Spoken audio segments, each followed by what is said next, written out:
Our congregation was born on October 24th, 1859.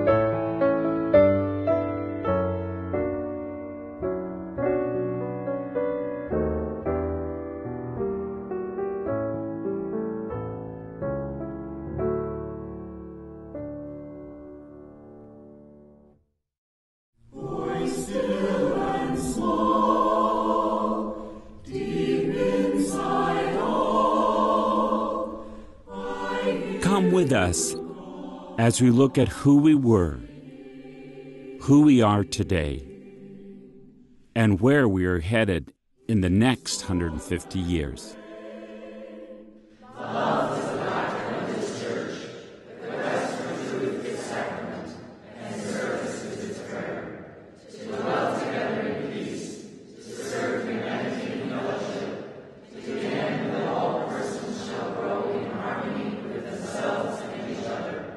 This is our agreement as free persons in a free religious community. When we look back, we see our history is alive in the present. We are a living history.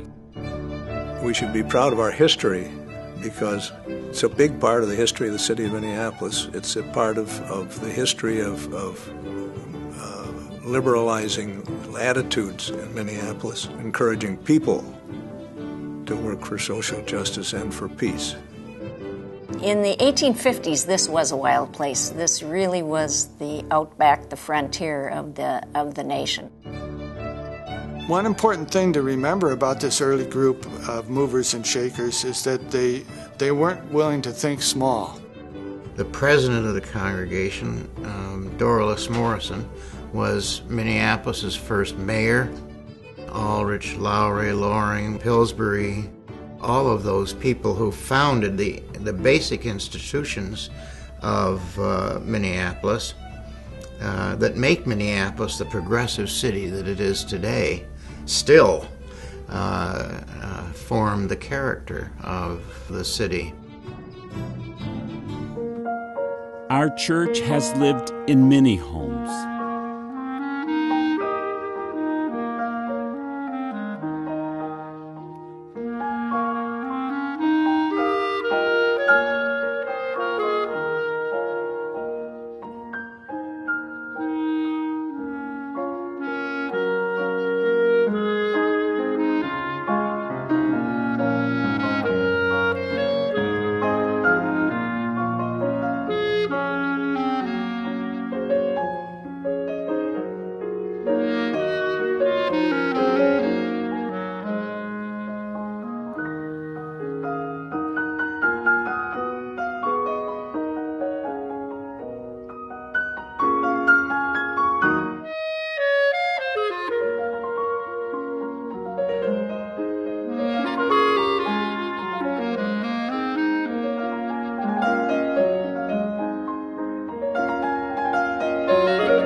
When I think about First Universalist in the past, this church in the past, it wasn't just a 1 hour a week church. They came together on Sunday morning, felt good, and went home.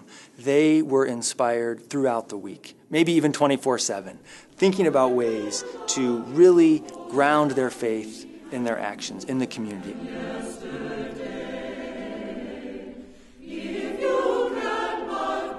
I've been reading some of the old sermons, and I find that some of the points that were made are pretty much the things that we think about theologically today. How does God manifest himself, herself? What are the lessons that we should be learning from world religions? What did Jesus talk about that we can all identify with? What's the outcome of our lives on earth? Why are we living, and what are we doing here, and what difference does it make how we live? In these stories from our past, we can see a window into the present. Religious liberalism teaches that the religious books of all peoples are to be respected and revered.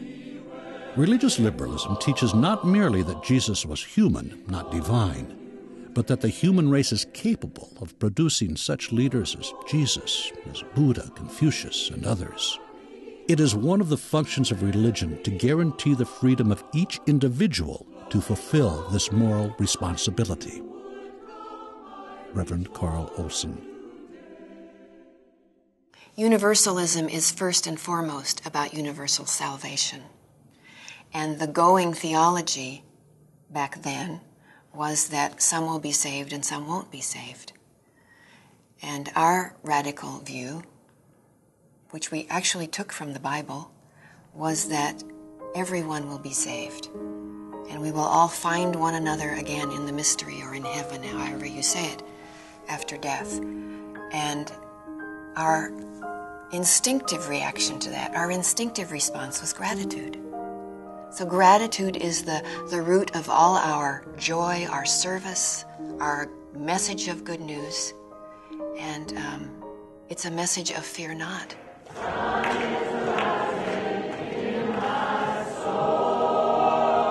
What bonds us together as Universalists, what bonds us together in community, is not so much what we profess to believe as what we promise each other in hope. The covenant we freely enter to be in relation to one another while speaking the truth in love, while seeking to create a better world. What bonds us together is our promise to support each other in the journey of discovery. Reverend Susan Milner. Why does good character tend to permanence? Because it is in harmony with all the great forces of the universe. Why does not bad character tend to permanence? Because everything is opposed to it. It is the teaching of history and experience that evil must die. Only that which is good lives and flourishes. Reverend Marion Shutter. All of past and present Unitarian Universalism is a consistent story of people struggling to find and share gems of meaning dredged from the experience of living. Our UU religion is not about labels or dogmatic beliefs. It is about the process of believing in that which gives life meaning.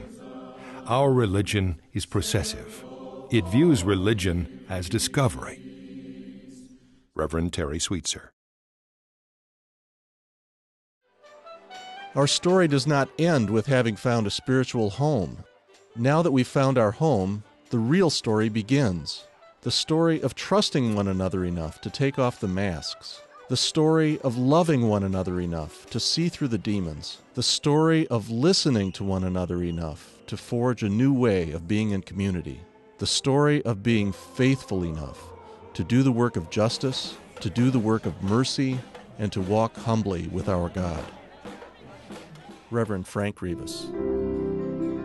I feel very at one with our ministers and all those faces we see who were members of our congregation in past years.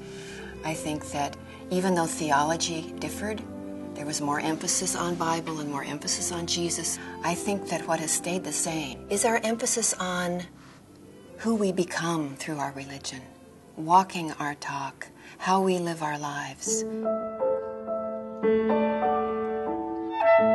We use the principles and the values of the congregation as our foundation, but we don't just sit on them, we actually act on them. And you can see that in the work that they did with the Unity Settlement House. It really is the deeds and not just the creeds. The Unity Summer Program is a window into the past, whose roots can be traced to Unity House, an important part of the church and the city 100 years ago. From the very beginning, when Unity House was established, its mission called for social service and social change. There were English language classes for immigrants, an employment bureau for women, sewing and woodworking classes, and a day nursery for working mothers. It created the first kindergarten and one of the first lending libraries in Minneapolis. Uniquely, it never promoted religious instruction. It was all about making the world a better place for everyone. Probably one of the best things it did was bring together people of different nationalities and different language groups and different life experiences. When a new highway forced the demolition of Unity House, the money paid as compensation was used to create Unity Foundation. To this day, the foundation supports programs like Unity Summer. Well, I'd like to welcome you all today to the Mercado Central. Unity Summer was created as a program to create youth as change agents. The legacy of Unity Summer actually lives on, and it connects us back to the legacy of the Unity Settlement House. Our children grasp the fact that they can have a voice, they can change the structures of power so that more people have access to the bounty of the world, which is really what Unity Summer is about, not just doing charity. A lot of this summer's work was working with community and social justice. We got to explore and figure out what was going on in our world today. Yeah, I feel that this is a faith in action of taking what I've learned from our church and really applying it to the world, and which is really what it's all about.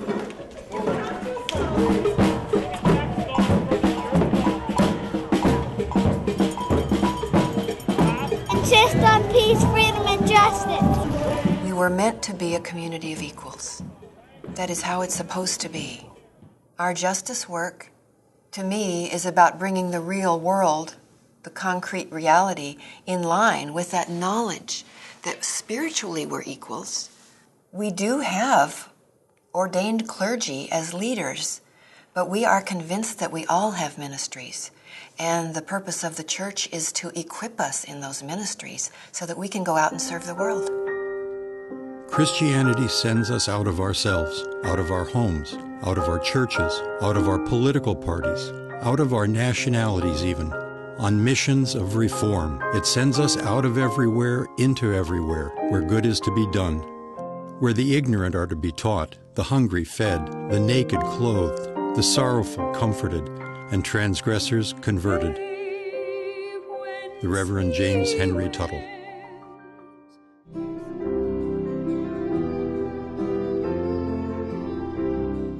Religious education has been central to our church's mission. Although we started off as a Christian congregation, we've always been interested in what we can glean from religions around the world and our experiences in the world.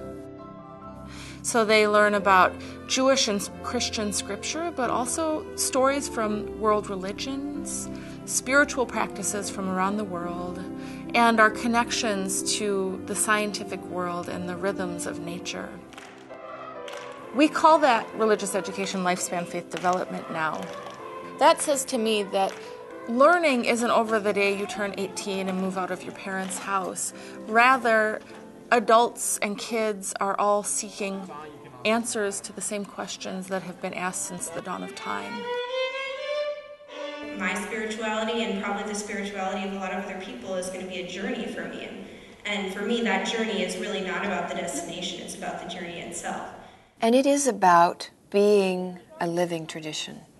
It goes back to what we believe about God, what we believe about the mystery, what we believe about that power at the center of life. Besides believing that is a loving and sacred power, we also see it as a dynamic power. It moves. Revelation continues. And so our job is to stay tuned in and listening. And so our spiritual practices are about accessing what's going on with the spirit of life.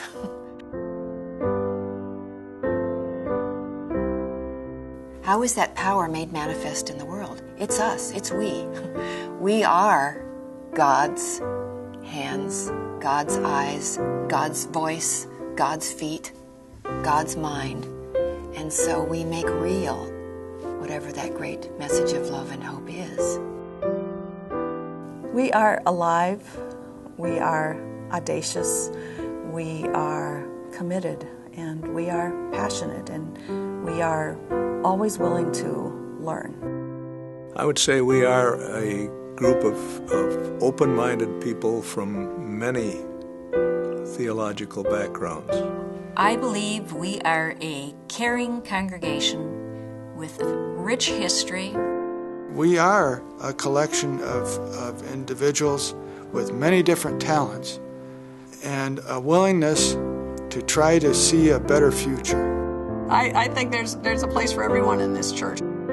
Our church is a big tent, and I think we take good care of each other, too. We are the spirit of life.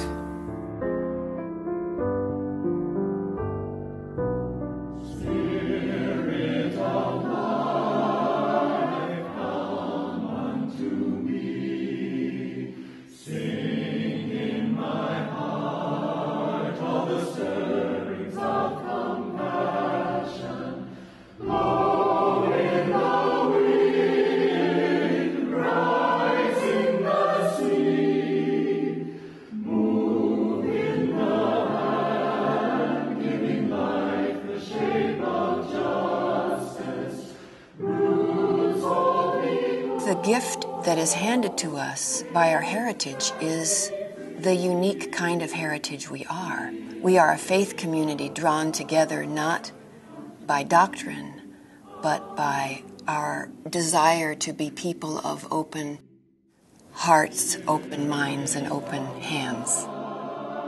So as we move into the future, I dream that all of us will be equally as bold. Think 10 times bolder as far as what's possible and how we do it, because our job, each of us really, I think, is charged with this, is to incarnate that radical, all-embracing love, make that real. This whole church had been called to its message of love and hope, and we better listen to that call, because our world is in need of what we have to offer. And if we take that seriously, there's no end to what we might do.